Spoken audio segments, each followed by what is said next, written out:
And now a story for all ages, Sustaining the Tree of Life by Lynn Gardner. The tree stood in the middle of the village. Its trunk was so large that it took 6 people holding hands to reach around it. The roots were strong and wide, and its branches spread out over the village square, offering shelter from the rain or shade from the summer sun. Its fruit was juicy, sweet, and plentiful. The people of the village loved the tree. Children played beneath it and climbed its lowest branches. Young people knew that if you whispered your dreams to the tree, they were more likely to come true. People who proclaimed their love or friendship for one another beneath its branches found their relationships to be nourishing, and elders discovered that their sweetest memories could be counted on when they were near the great tree. The tree had been witness to so much, and when the breezes blew through the leaves, one could hear echoes of generations. Laughter, conversations, dreams, prayers, and songs. Animals loved the tree too. Rabbits lived in burrows under the roots, squirrels and monkeys lived in the branches, and bats and birds flew in to eat the abundant fruit. The tree seemed to buzz with life. One day, a traveling merchant arrived in the village. He rested in the shade and ate 2 pieces of delicious fruit. "This fruit is incredible," he said. "I would like to have some to sell in the next villages that I visit. Who owns this tree?" "No one owns this tree," replied a villager. "If anything, we belong to it." "Well then, if no one owns the tree, then no one will mind if I pick the fruit," said the merchant, and he began to fill a basket. "I mind," said the villager, "and today I am the keeper of the tree." "What do you mean, keeper of the tree?" "We each take our turn being here with the tree. We could never own it. We are here as protectors, as sustainers." "That's ridiculous. The tree doesn't need you. You could just take what you need, take what you want. The tree will continue." But the villager couldn't be persuaded. "Sir, this tree isn't like that. We don't come here to take from it. Even though we receive much, we are keepers of the tree because this is where we are nourished. This is where some of our most precious memories are, and where our people have dreamed. This is where we remember who we want to become." "Well," said the merchant, "you may think that this tree is very special, but it still doesn't need you to sit with it. That is preposterous." "Ah," replied the villager, "the tree itself may not need me. But what of others who come by? Just this morning, I sat with a woman whose heart was heavy with worry. Had I not been here, she would have had to carry that weight alone.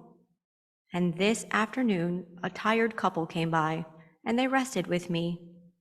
They said that they had been looking for a place like this. And then an elder came by, and we watched the birds in the branches together. And now you are here. You were confused about what this tree is and how to be with it. Imagine if you had arrived and not found anyone here to talk with. You might have continued thinking that everything you do is all about you.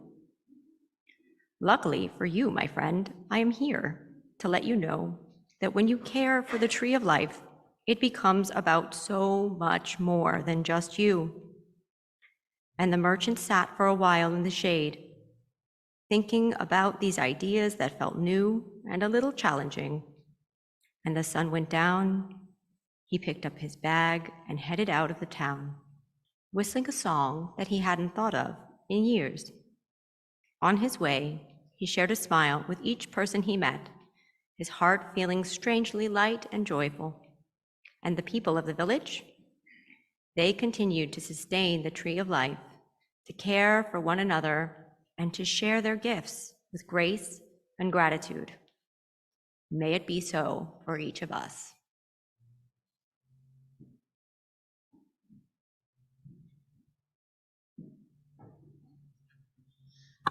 Thank you, Allison.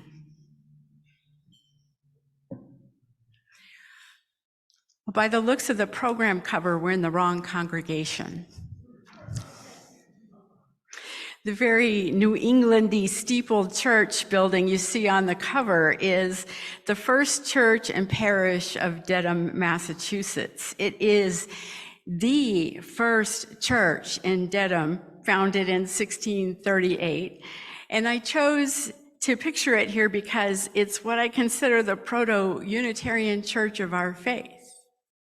Today it is a Unitarian Universalist congregation, but that's not how it started.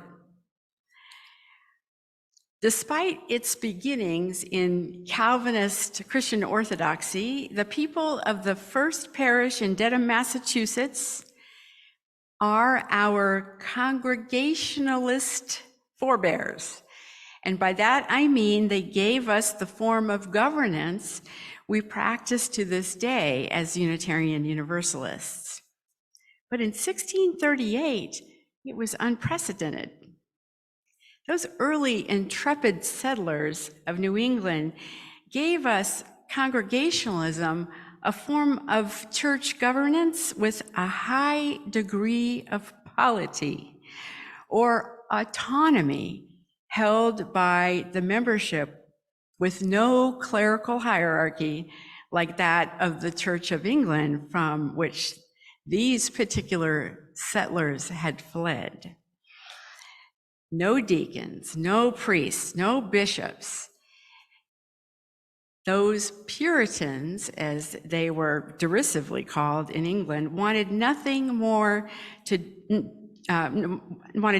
do with being persecuted by clergy for reading scripture on their own and discussing it with their like-minded friends.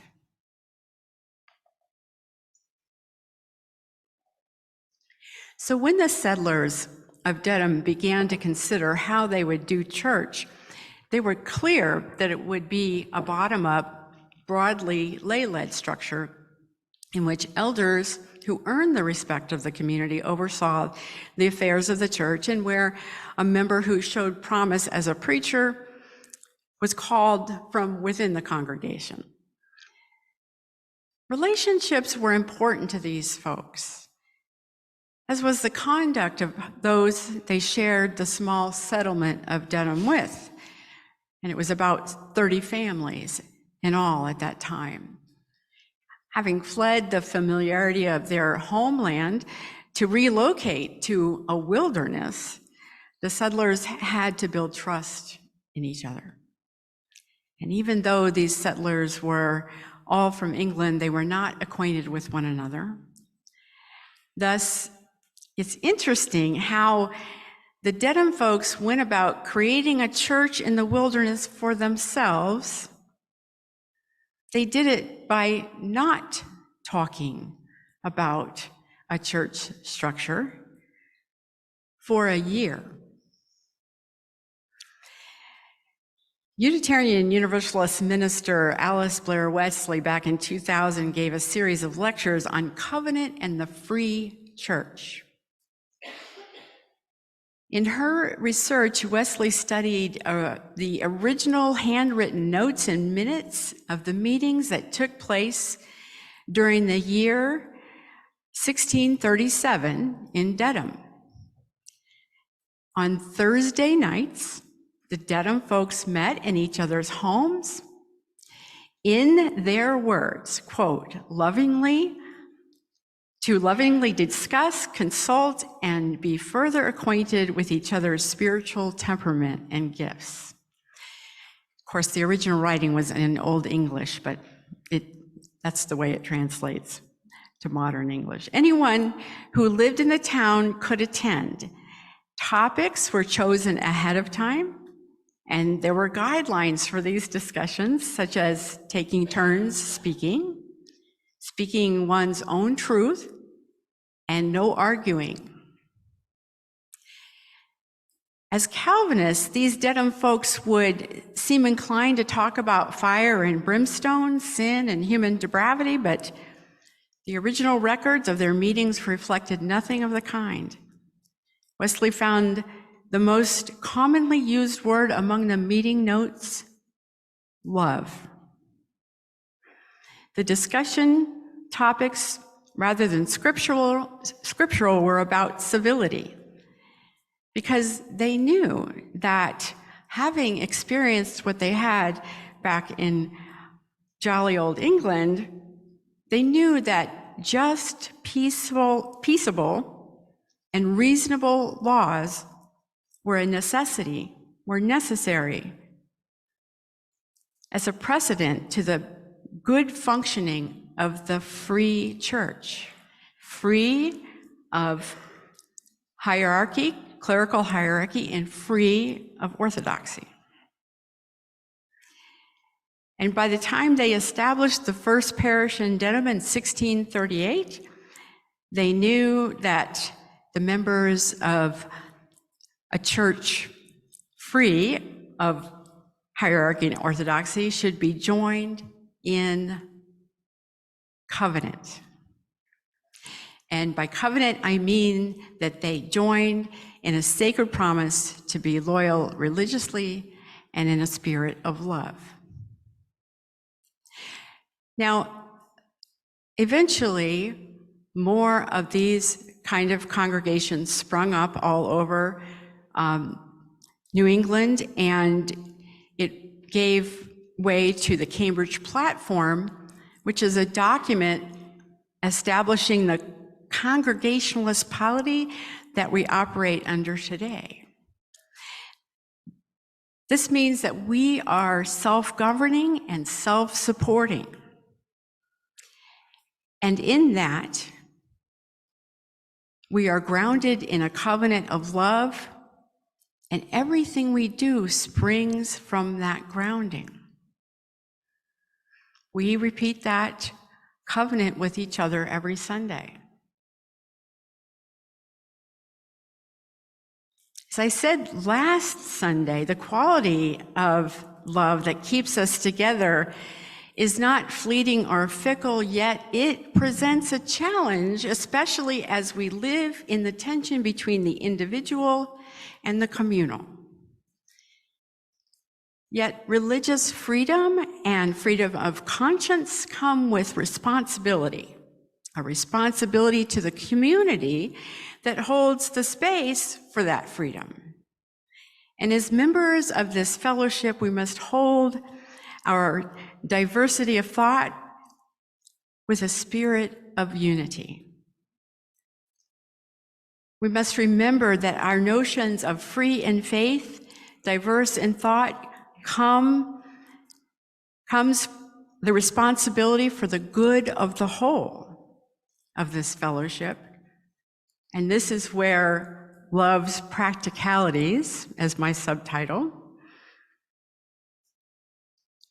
enters the mix. While love is the doctrine of this faith, love must also keep the lights on.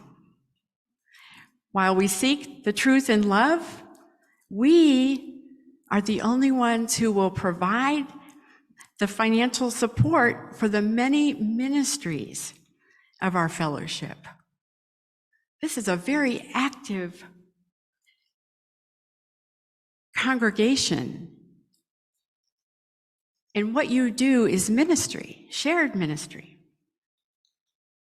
If we are to dwell together in peace, we must be good stewards of the means by which we attain that peace.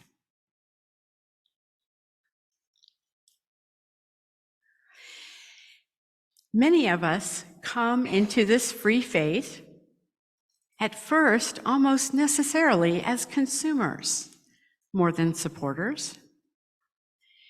But as we grow in spirit and reach higher truth, so our commitment to this fellowship and our religion grows and deepens.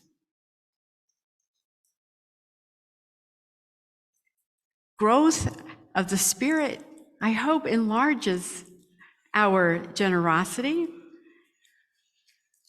As consumers, we might be concerned with what we receive in the present, but as our love for this community grows, we realize we're here to stay, and so we move from consumer to supporter, as we are now concerned with the health and well-being of the future of this fellowship. And finally, the deepest commitment leads to a concern for this fellowship beyond whatever years we might have left on this mortal coil. And Doug Hughes was just that person, a sustainer of this fellowship, as his large bequest will keep on giving in perpetuity. In the story of sustaining the tree of life, the keeper of the tree that day said to the traveler, "We each take our turn being here with the tree. We could never own it. We are here as protectors, as sustainers." And so, of course, it is for every member of every congregation, and every congregation is in covenant with one another in our Unitarian Universalist Association. But our congregations, once again, are like the single tree of life. We are the keepers and sustainers of our religious communities, which nourish our spirits, our souls, our being. Someone like Doug Hughes has passed the responsibility of sustaining our free religion on to the next generation, and so may it be with us. And now, with her own story, Danielle Smith will speak to how this fellowship nourishes her.